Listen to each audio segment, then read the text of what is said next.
여러분 안녕하십니까. 독야청청 박이선 인사드립니다. 오늘은 여러분들과 함께 페루 공군의 차기 전투기 사업, 그 사업에서 우리 KF-21이 탈락되었는데요. 그 원인에 대해서 한번 살펴보도록 하겠습니다. 많은 사람들이 페루에 금방 KF-21이 수출될 것처럼 이렇게 말하기도 하고 또 기대에 한껏 부풀어 있었는데 충격적인 결과가 나와서 현재 우리 카이하고 우리 정부에서 다시 재검토를 해달라고 사안을 보냈지만 사업이 종료되었다 해서 받아들여지지 않았습니다. 그런가 그것을 살펴볼 텐데요. 제가 준비한 자료를 보면서 간략하게 말씀드리도록 하겠습니다. 자, 이것은 페루 차기 전투기 도입 사업에서 KF-21 탈락 이렇게 되는데요.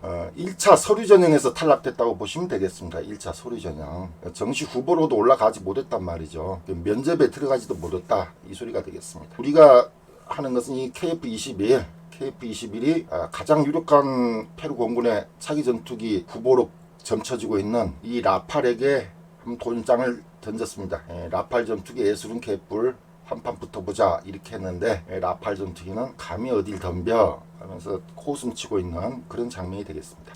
이것은 또 다른 페루 공군의 차기 전투기 후보 그리펜인데요. 이 그리펜이 너무나 예쁘게 생겨서 일명 로리펜이라고 그렇게 많이 불리기도 했습니다. 여자 모델은 그 스웨덴의 프리다 구스타프슨이라는 그런 모델이라고 합니다. 자, 이 그리펜이 후보 중에 하나고요. 그 다음 라팔이죠. 프랑스 라팔. 여자는 프랑스의 여배우 아스트리드 베으제 프리스베라고 합니다. 아주 미모가 상당하네요. 그 다음 또 다른 차기 전투기 후보 F-16V 블록 70 최신 모델을 가지고 미국이 이렇게 또 도전장을 내밀었는데요.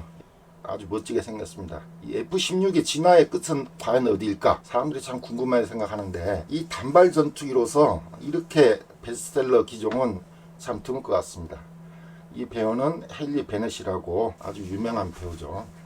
그런데 이제 콜롬비아하고 브라질에서 이 그리펜을 차기 전투기로 이미 선정했습니다. 이 그리펜. 그래서 이 여자는 콜롬비아의 간호사 가브리엘라라는 일반인입니다. 아주 콜롬비아도 미모가 상당하네요. 이제 브라질 공군에서도 그리펜을 도입하기로 했는데요. 브라질의 여자 축구 심판이죠. 이렇게 됐습니다. 자, 여기까지 보시면 우리가 뭘 할 수 있냐면 남미 대륙 거기에서 그리펜이 콜롬비아 공군과 브라질 공군의 차기 전투기로 이렇게 선정이 되었다. 이렇게 이제 알 수 있죠. 그리펜이 상당히 기세를 올리고 있습니다. 그런데 그리펜에 들어가는 엔진이 F414 엔진이거든요. 그래서 미국이 엔진을 통제하겠다 이렇게 지금 말하기도 합니다. 과연 국제 무역 관계에서 그게 가능할지 저는 의문이 들고 아마 통제하기는 어려울 것으로 봅니다. F-16V 블록 70을 어필하기 위해서 그런 말을 했던 것이 아닌가 그렇게 생각이 드는데요. 이제 페루 공군이 보유 중인 전투기를 보면 이게 미그 29입니다. 미그 29 이것을 11대를 도입했었는데 이 미그 29 참 영상을 보여드려야겠네요. 미그 29 아주 코브라 기동으로 유명한 페루 공군의 전투기죠. 하지만 이제 노후가 이제 진행되니까 이제 힘들다. 러시아와 우크라이나 저렇게 전쟁을 벌이고 있어서 부품 수급도 어렵다. 이런 곤란한 사정이 있습니다. 페루는 1996년에 이 미그 29를 도입했는데요. 남미에서는 처음으로 러시아제 전투기를 도입한 그런 나라가 되겠습니다. 그리고 2년 후인 98년에는 또 수호이 25 공격기를 또 도입하기도 했습니다. 자, 더 힘든 전투기가 있습니다. 페루 공군의 미라지 2000P라고 하는데요. 이 미라지 2000 이 다소 라팔 프랑스 전투기죠. 이게 1980년대에 도입됐습니다. 이 미라지 2000이 85년대에 도입됐는데 세계에서 그 당시 세 번째로 도입이 됐거든요. 그러니까 프랑스 공군으로서는 페루가 상당히 고마운 거죠. 미라지 2000 만들어 놨는데 그것을 거의 세계에서 세 번째니까 손꼽히는 순서로 이렇게 도입을 해갔으니까 프랑스로서는 고마운 겁니다. 그래서 우리가 뭘 알 수 있냐면 미라지 2000의 그 내구성이 상당히 좋다는 것을 우리가 알 수 있고요. 지금도 현역으로 계속 뛰고 있으니까 12대를 도입해 가지고 2대는 훈련용으로 쓰고 실전 배치했던 페루 공군입니다. 그래서 페루 공군의 지금 장성급 그 다음에 정책이 결정할 만한 그 위치에 있는 사람들이 모두 미라지 2000을 몰아봤던 사람들, 그리고 다소 라팔의 그 군수지원 체계, 그 시스템에 익숙한 사람들이다 이렇게 보면 되겠습니다. 다음 걸 보시면요, 이번에 페루가 내건 조건이 있습니다. 차기 전투기. 첫 번째로 2027년부터 도입 가능해야 된다는 것이고요. 두 번째는 즉시 전력감이어야 된다 이겁니다. 뭐 후보로 와가지고 실력을 키운 다음에 일군으로 투입하는 것이 아니고 도입 즉시 대체 전력으로 활용할 수 있어야 된다 이 소리입니다. 그 다음에 검증된 전투기가 된다는 것이죠. 검증된 전투기. 검증되지 않은 페이퍼 전투기는 좀 곤란하다 그런 뜻이 되겠습니다. 그래서 페루가 세운 예산은 상당히 많습니다. 35억 달러인데요.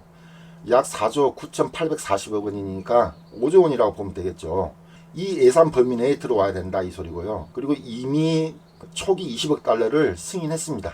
이쪽 8,480억 달러를 이미 20억 달러를 승인했습니다. 그래서 이제 우리나라도 KF-21로 여기에 도전했었는데 우리는 어떻게 이야기를 했냐면 5조 원보다 훨씬 작은 돈으로도 그것을 다 충족시킬 수 있다. 이렇게 이야기를 했거든요. 이제 페루에 우리가 제안한 것을 보면 모든 프로그램을 다 포함한 KF-21의 비용이 1억 달러였습니다. 1억 달러.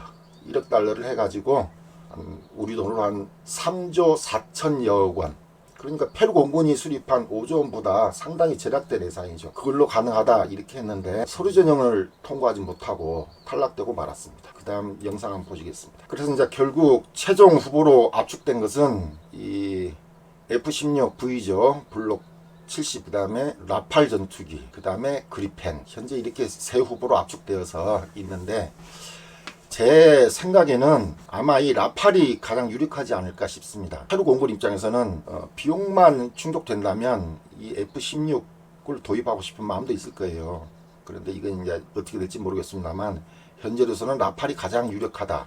저는 그렇게 봅니다. 왜냐하면 다소 라팔제 미라지 2000P로 교육받고 훈련받고 전투기를 몰아본 그 공군 정책 결정자들이 지금 현재 다 포진하고 있으니까 가장 유력하다고 봅니다. 이 라팔이. 근데 우리나라도 이 페루에 상당히 공을 들여왔습니다.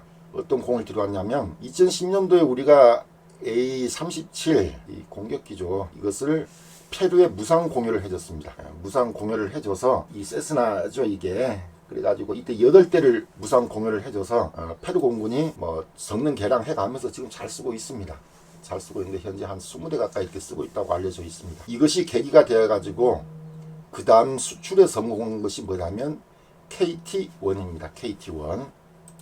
자, KT-1. 이것이 이제 현재 페루 공군에서 쓰고 있는 KT-1이죠.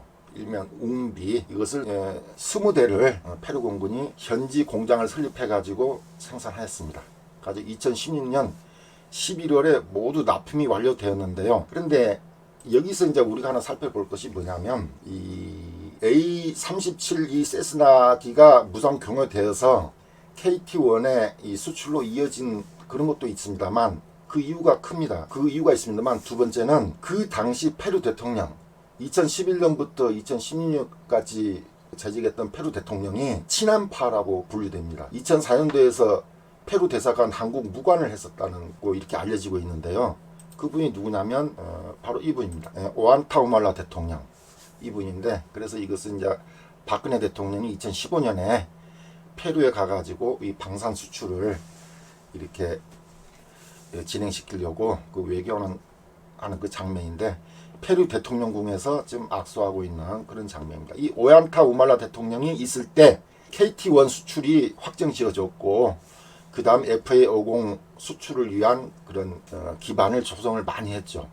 이 대통령이 있을 때. 그런데 아직까지도 FA-50은 양해각서만 체결됐을 뿐 아직 수출 계약이 정식으로 체결되진 않았습니다. 근데 저는 그 전망은 무척 밝다고 봅니다. 왜냐하면 페루가 이미 KT-1 생산을 위해서 자국의 생산 공장을 세워놨기 때문에 그것을 놀릴 수는 없겠죠. 그다음 FA-50을 또 자기들이 만들어서 자기 군에서도 쓰고 그다음 남미에 수출하는 생산 기지로서 역할을 하면 자국 경제력에도 도움이 많이 될 걸로 생각합니다. 그래서 이제 우리는 페루군 관계자들 이렇게 대상으로 해서 이 KF-21 많이 홍보를 했어요. 홍보를 했는데 그게 먹히지 않았단 말이죠. 왜 먹히지 않았습니까? 실제하지 않는 전투기이기 때문에 그렇습니다. 페루 공군 입장에서는 이건 아직 페이퍼 전투기 아닌가 이렇게 생각할 수 있겠죠.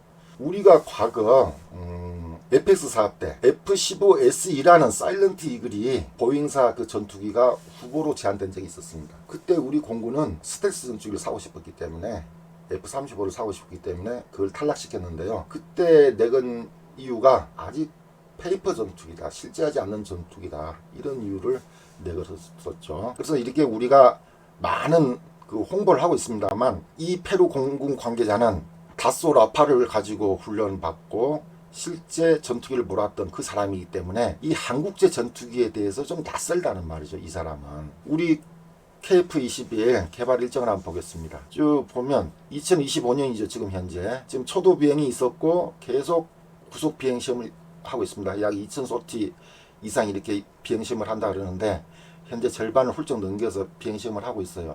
무장 발사 시험도 하고 다 하고 있는데 이게 언제 맞춰지냐면 2026년도에 맞춰집니다. 그리고 현재 양산기가 지금 40대 가량 도입하기 위해서 양산을 하고 있는데 이것은 블록 1입니다. 블록 1. 공대공 전투 능력만 가지고 있는 블록 1이고 공대지 전투 능력까지 다 갖추는 블록 2는 2028년경에 이제 개발이 끝난다고 합니다. 그러면 우리가 그 제대로 쓸 수 있는 전투기는 제 생각에 2030년을 넘어서야 그래도 뭐 성능을 개량하고 보완해서 블록 1, 2의 완벽한 성능을 발휘하지 않을까 그렇게 생각합니다. 자, 이제 정리를 하겠습니다. KF-21이 페루가 내건 조건에 부합하는가 이건데요. 2027년부터 KF-21이 도입 가능한가요? 블록 1만 도입 가능하겠죠. 블록 1만. 페루가 원하고 있는 즉시 전력감이 아니라는 소리입니다. 페루가 바라는 것은 2027년부터 도입도 가능해야 되고 공대지, 공대공 모든 뭐 능력을 수용할 수 있는 즉시 전력감인 전투기를 원했던 것이에요. 그리고 검증된 전투기가 아니라는데 그것이 이제 가장 아쉬운 것이죠. 페루 공군 입장에서는 전투기 조종사들은 육군 장비나 해군 장비하고는 다르게 스펙에 굉장히 민감합니다. 왜냐하면 군함 같은 경우는 그 뭐 수십 명, 수백 명이 타서 서로 협동을 해서 작전을 하지만 전투기라는 것은 한 명이 조종하거든요. 물론 복제량도 있습니다만 한 명이 타가지고 판단하고 그 작전을 수행하려면 믿을 것은 전투기의 성능밖에 없습니다. 그래서 전투기 조종사들이 스펙을 중요시하는 이유를 우리는 충분히 일을 할 수 있어요. 과거 우리 KFP 사업 때 F-16과 F-18이 붙었었는데요. 그때 공군에서는 F-18을 원했습니다. 쌍발 전투기.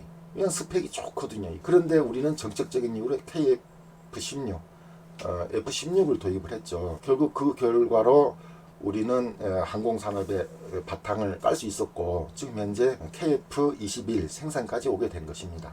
그 다음에 이제 FX 사업 때 이때는 F-15K하고 또 라팔이 붙었었죠. 그때 막 양심선언도 있고 시끄러웠습니다만 우리가 F-15K를 선택한 이유는 전투 교육 때문이었습니다. 한국형 전투기를 개발하는 데 필요한 기술 이전을 해줄 수 있다 그래서 F-15K를 도입했던 것이죠. 하지만 공군 일각에서는 라팔의 성능을 높게 보고 라팔을 원하기도 했습니다. 그것처럼 페루 공군도 마찬가지라는 것입니다. 우리가 여러 가지 절충 교육을 제안하고 이렇게 하고 있지만 그것이 이번에 먹히지 않았다는 것입니다. 가장 큰 이유는 즉시 도입이 되지 않고 그 다음에 2027년부터 도입이 불가능하고 그 다음 즉시 전력감이 아니고 검증된 전투기 아니었다는데 문제점이 있는 것이지 우리가 뭐 페루가 정치적으로 무슨 부정부패가 있어서 그렇다 그렇게 비난할 필요는 없다는 것입니다. 자, 이번 방송은 이것으로 마치겠습니다. 감사합니다.